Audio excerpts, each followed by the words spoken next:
ಬೆಳಗಿನ ತಿಂಡಿಗೆ ಹಾಗೆ ಮಧ್ಯಾಹ್ನದ ಲಂಚ್ ಬಾಕ್ಸಿಗೆ ಮಕ್ಕಳಿಗೆ ಡೈಲಿ ಏನು ಮಾಡ್ಕೊಡೋದಪ್ಪ ಅಂತ ತಲೆ ಕೆಡಿಸ್ಕೊಂಡಿದ್ರೆ ಈ ರೆಸಿಪಿನ ಒಂದ್ಸತಿ ಟ್ರೈ ಮಾಡಿ.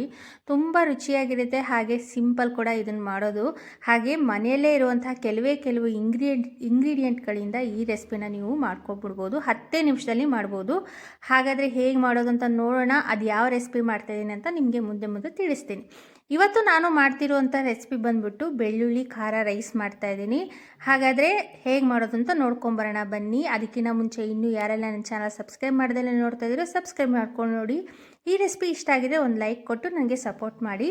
ಇಲ್ಲಿ ರೆಸಿಪಿಯಲ್ಲಿ ಹೋಗ್ಬಿಡೋಣ ಬನ್ನಿ. ನಾನು ಇವತ್ತು ಕುಟ್ಟಾಣಿನ ತೊಗೊಂಡಿದ್ದೀನಿ. ಒಂದು ಕುಟ್ಟಾಣಿ ತೊಗೊಂಡು 2 ಬೆಳ್ಳುಳ್ಳಿ ಗಡ್ಡೆ, ಹಾಗೆ 1 ಸ್ಪೂನ್ ಖಾರದ ಪುಡಿ, ಅರ್ಧ ಟೀ ಸ್ಪೂನಷ್ಟು ಜೀರಿಗೆನ ಹಾಕ್ಕೊಂಡಿದ್ದೀನಿ. ಇದನ್ನೆಲ್ಲ ಕುಟಾಣಿಯಲ್ಲಿ ಚೆನ್ನಾಗಿ ಕುಟ್ಕೋಬೇಕಾಗತ್ತೆ. ನಿಮಗೆ ಇಷ್ಟು ಟೈಮ್ ಇಲ್ಲ, ಕುಟಾಣಿಯಲ್ಲಿ ಕುಟ್ಕೊಳ್ಳೋಷ್ಟು ಟೈಮ್ ಇಲ್ಲ ಅಂತಂದರೆ ನೀವು ಮಿಕ್ಸಿಲಿ ರುಬ್ಕೋಬೋದು. ತರ್ತರಿಯಾಗಿ ರುಬ್ಕೋಬೇಕು. ಗರಗರಿಯೆಲ್ಲ ತರ್ತರಿಯಾಗಿ ರುಬ್ಕೋಬೇಕು. ನಾನಿಲ್ಲಿ ಕುಟಾಣಿಯಲ್ಲೇ ಕುಟ್ಕೊತಾ ಇದ್ದೀನಿ, ಯಾಕಂದರೆ ಕುಟಾಣಿಯಲ್ಲಿ ಕುಟ್ಕೊಳ್ಳೋದ್ರಿಂದ ಟೇಸ್ಟ್ ತುಂಬ ಚೆನ್ನಾಗಿರುತ್ತೆ. ಇದೆಲ್ಲ ಸ್ವಲ್ಪ ಸಾಫ್ಟ್ ಆಗಬೇಕು, ಅಲ್ಲಿವರೆಗೂ ಈ ಥರ ಮಾಡ್ಕೊಳ್ಳಿ. ನೋಡಿ, ಇದು ಆಗಿದೆ ಆಲ್ಮೋಸ್ಟು. ಜೀರಿಗೆ, ಬೆಳ್ಳುಳ್ಳಿ, ಖಾರದ ಪುಡಿ, ಅಚ್ಕಾರದ ಪುಡಿ ಎಲ್ಲ ಚೆನ್ನಾಗಿ ಮಿಕ್ಸ್ ಆಗಿ ನುಣ್ಣಗೆ ರುಬ್ಕೊಂಡಿದ್ದೀನಿ. ನೋಡಿ, ಇಷ್ಟಾದರೆ ಸಾಕು. ನೋಡಿ, ಇಲ್ಲಿ ಒಂದು ಮುದ್ದೆ, ಒಂದು ಚಿಕ್ಕ ಬೌಲ್ ಥರ ಆಗಿದೆಯಲ್ಲ, ಇಷ್ಟಾದರೆ ಸಾಕು. ಇವಾಗ ಒಗ್ಗರಣೆ ಕೊಟ್ಕೊಳ್ಳೋಣ ಬನ್ನಿ. ನಾನಿಲ್ಲಿ ಒಂದು ಬಾಣಲಿಗೆ 2ರಿಂದ 3 ಸ್ಪೂನಷ್ಟು ಎಣ್ಣೆನ ಹಾಕ್ಕೊತಾ ಇದ್ದೀನಿ. ಈ ರೆಸಿಪಿಗೆ ಸ್ವಲ್ಪ ಎಣ್ಣೆ ಜಾಸ್ತಿ ಬೇಕಾಗುತ್ತೆ, ಅದಕ್ಕೋಸ್ಕರ ಸ್ವಲ್ಪ ಎಣ್ಣೆ ಜಾಸ್ತಿ ಹಾಕ್ಕೊಳ್ಳಿ.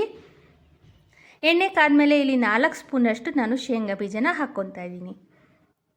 ಫಸ್ಟೇ ಹಾಕ್ಕೊಂಡು ಹುರ್ಕೊಂಬಿಡೋಣ ಶೇಂಗಾ ಬೀಜ, ಆಮೇಲೆ ಲಾಸ್ಟಿಗೆ ಹಾಕ್ಕೊಂಡ್ಮೇಲೆ ಸ್ವಲ್ಪ ಗರಿಗರಿಯಾಗಿ ಚೆನ್ನಾಗಿ ಬರುತ್ತೆ ಅಂತ ಅಷ್ಟೇ. ನೋಡಿ, ಇದನ್ನೆಲ್ಲ ಸ್ವಲ್ಪ ಕೆಂಪಗೆ ಆಗೋವರೆಗೂ ಎಣ್ಣೆಯಲ್ಲೇ ಫ್ರೈ ಮಾಡ್ಕೊತಾ ಇದ್ದೀನಿ. ನೋಡಿ, ಇವಾಗ ಇದಾಗಿದೆ. ಇದನ್ನೆಲ್ಲ ನಾನು ತೆಗೆದಿಟ್ಕೊಂಡ್ಬಿಡ್ತಾ ಇದ್ದೀನಿ ಒಂದು ಪ್ಲೇಟ್ಗೆ.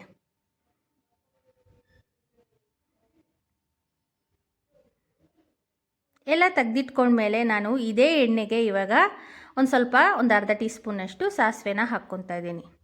ಹಾಗೆ 1 ಸ್ಪೂನಷ್ಟು ಉದ್ದಿನಬೇಳೆನ ಹಾಕ್ಕೊತಾ ಇದ್ದೀನಿ. ನಾನು ಇಲ್ಲಿ ಉದ್ದಿನಬೇಳೆ ಟೇಸ್ಟ್ ಚೆನ್ನಾಗಿರುತ್ತೆ ಅಂತ ಹಾಕ್ಕೊಂಡಿದ್ದೀನಿ, ನನಗಿಷ್ಟ ಅಂತ. ನಿಮಗೆ ಯಾರಿಗಾದ್ರೂ ಇಷ್ಟ ಇಲ್ಲ ಅಂತಂದರೆ ಸ್ಕಿಪ್ ಮಾಡ್ಕೋಬೋದು. ಹಾಗೆ ಇಲ್ಲಿ ಉದ್ದಿನಬೇಳೆ, ಸಾಸಿವೆ ಎಲ್ಲ ಚಿಟಪಟ ಅಂದಮೇಲೆ ನಾನು 2 ಮೀಡಿಯಮ್ ಸೈಜ್ನ ಈರುಳ್ಳಿನ ಸಣ್ಣದಾಗಿ ಹೆಚ್ಚಿಟ್ಕೊಂಡಿದ್ದೆ, ಅದನ್ನು ಹಾಕ್ಕೊತಾ ಇದ್ದೀನಿ ಎಣ್ಣೆಗೆ. ಇದನ್ನೆಲ್ಲ ಚೆನ್ನಾಗಿ ಹುರ್ಕೊಳ್ಳೋಣ.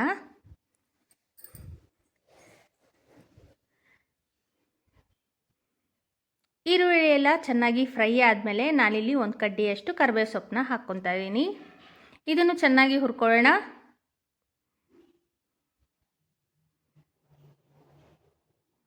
ಹಾಗೆ ನಾವು ರುಬ್ಬಿಟ್ಕೊಂಡಿದ್ವಲ್ಲ ಬೆಳ್ಳುಳ್ಳಿ ಮಿಶ್ರಣನ, ಅದನ್ನು ಕೂಡ ಹಾಕ್ಕೊತಾ ಇದ್ದೀನಿ. ಇದನ್ನೆಲ್ಲ ಸ್ವಲ್ಪ ನೀಟಾಗಿ ಒಡ್ಕೊಂಡು ಹಾಕ್ಕೊಳ್ಳಿ, ಯಾಕಂದರೆ ಮುದ್ದೆ ಥರ ಇರುತ್ತಲ್ಲ, ಎಲ್ಲ ಬಿಡಿಸ್ಕೋಬೇಕಾಗುತ್ತೆ. ಅದಕ್ಕೋಸ್ಕರ ಬಿಡಿಸ್ಕೊಂಡು ಆದಮೇಲೆ ನಾನಿಲ್ಲಿ ಎಣ್ಣೆಲಿ ಇದನ್ನು ಕೂಡ ಫ್ರೈ ಮಾಡ್ಕೊತಾ ಇದ್ದೀನಿ ಚೆನ್ನಾಗಿ. ಎಲ್ಲದನ್ನು ಚೆನ್ನಾಗಿ ಮಿಕ್ಸ್ ಆಗಬೇಕು ಎಣ್ಣೆಯಲ್ಲಿ, ಆ ರೀತಿಯಾಗಿ ಎಲ್ಲದನ್ನು ಮಿಕ್ಸ್ ಮಾಡ್ಕೊಳ್ಳಿ. ನೋಡಿ, ಎಣ್ಣೆಯಲ್ಲೆಲ್ಲ ಚೆನ್ನಾಗಿ ಮಿಕ್ಸ್ ಆಗಿದೆ. ಇವಾಗ ನಾನೀಗ 1 ಸ್ಪೂನಷ್ಟು, ಒಂದು ಅರ್ಧ ಟೀ ಸ್ಪೂನು, 1 ಸ್ಪೂನು ಅಚ್ಕಾರದ ಪುಡಿನ ಹಾಕ್ಕೊತಾ ಇದ್ದೀನಿ. ಆಲ್ರೆಡಿ ಸ್ವಲ್ಪ ಖಾರ ಹಾಕಿದ್ದೆ ಅಲ್ವಾ, ನೋಡ್ಕೊಂಡು ಹಾಕ್ಕೊಳ್ಳಿ. ನೀವು ಸ್ವಲ್ಪ ಸ್ಪೈಸಿ ಜಾಸ್ತಿ ತಿನ್ನೋ ಥರ ಇದ್ದರೆ ಇನ್ನೂ ಸ್ವಲ್ಪ ಜಾಸ್ತಿನ ಹಾಕ್ಕೋಬೋದು. ಒಂದು ಅರ್ಧ ಟೀ ಸ್ಪೂನಷ್ಟು ಅರಶಿನ ಪುಡಿ ಹಾಕ್ಕೊಂಡು ಇದನ್ನೆಲ್ಲ ಎಣ್ಣೆಲೇ ಸ್ವಲ್ಪ ಫ್ರೈ ಮಾಡ್ಕೋಬೇಕಾಗತ್ತೆ. ಸ್ವಲ್ಪ ಉಪ್ಪು ಹಾಕ್ಕೊಂಡಿದ್ದೀನಿ ರುಚಿಗೆ ತಕ್ಕಷ್ಟು, ಅದು ಕೂಡ ಈಗ ಚೆನ್ನಾಗಿ ಮಿಕ್ಸ್ ಮಾಡ್ಕೊಳ್ಳೋಣ.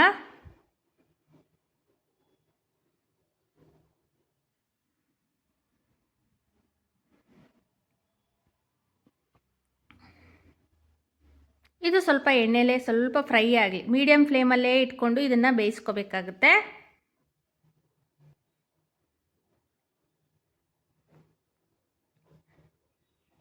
ಇದೆಲ್ಲ ಒಂದು ಸತಿ ಮಿಕ್ಸ್ ಆದಮೇಲೆ ನೋಡಿ ಚೆನ್ನಾಗಿ ಬೆಂದಿದೆ. ಇವಾಗ ನಾವು ಇದಕ್ಕೆ ರೈಸ್ ಮಾಡಿ ಇಟ್ಕೊಂಡಿದ್ದೆ ನಾನು ಮುಂಚೆನೇ, ಅದನ್ನೇ ಹಾಕ್ಕೊತಾ ಇದ್ದೀನಿ. ಈ ಗೊಜ್ಜಿಗೆ ಎಷ್ಟು ಬೇಕು ನೋಡಿ ಅಷ್ಟು ರೈಸ್ ಹಾಕ್ಕೊಂಡು ಇದನ್ನೆಲ್ಲ ಚೆನ್ನಾಗಿ ಮಿಕ್ಸ್ ಮಾಡ್ಕೋಬೇಕು. ನೋಡಿ, ಇದು ಬೆಳಗ್ಗೆ ಬೇಗ ಆಗೋಗ್ಬಿಡುತ್ತೆ, ಜಸ್ಟ್ 10 ನಿಮಿಷದಲ್ಲಿ ಮುಗ್ದೋಗ್ಬಿಡುತ್ತೆ. ಇದೆಲ್ಲ ಮಾಡ್ಕೊಳ್ಳೋ ಪ್ರಾಸೆಸ್ ಕೂಡ. ತರಕಾರಿ ಕೂಡ ತುಂಬ ಏನು ಜಾಸ್ತಿ ಬೇಕಾಗಲ್ಲ, ಈರುಳ್ಳಿ ಬಿಟ್ಟರೆ ಇನ್ನೇನು ಬೇಕಾಗಲ್ಲ. ಇದಕ್ಕೆ ಬೇಗನೆ ಮಾಡ್ಕೊಂಬಿಡ್ಬೋದು, ತುಂಬ ರುಚಿಯಾಗಿ. ಹಾಗೆ ಮಕ್ಕಳು ಕೂಡ ತುಂಬ ಇಷ್ಟಪಟ್ಟು ತಿಂತಾರೆ. ಇದನ್ನೆಲ್ಲ ಒಂಚೂರು ಚೆನ್ನಾಗಿ ಮಿಕ್ಸ್ ಮಾಡ್ಕೊಳ್ಳೋಣ. ಈಗ ಮಿಕ್ಸ್ ಆದಮೇಲೆ ನಾನು ಇದಕ್ಕೆ ಹುರಿದಿರುವಂತಹ ಶೇಂಗಾ ಬೀಜನ ಹಾಕ್ಕೊತಾ ಇದ್ದೀನಿ. ಇದನ್ನೆಲ್ಲ ಒಂದು ಸ್ವಲ್ಪ ಚೆನ್ನಾಗಿ ಮಿಕ್ಸ್ ಮಾಡ್ಕೊಳ್ಳೋಣ.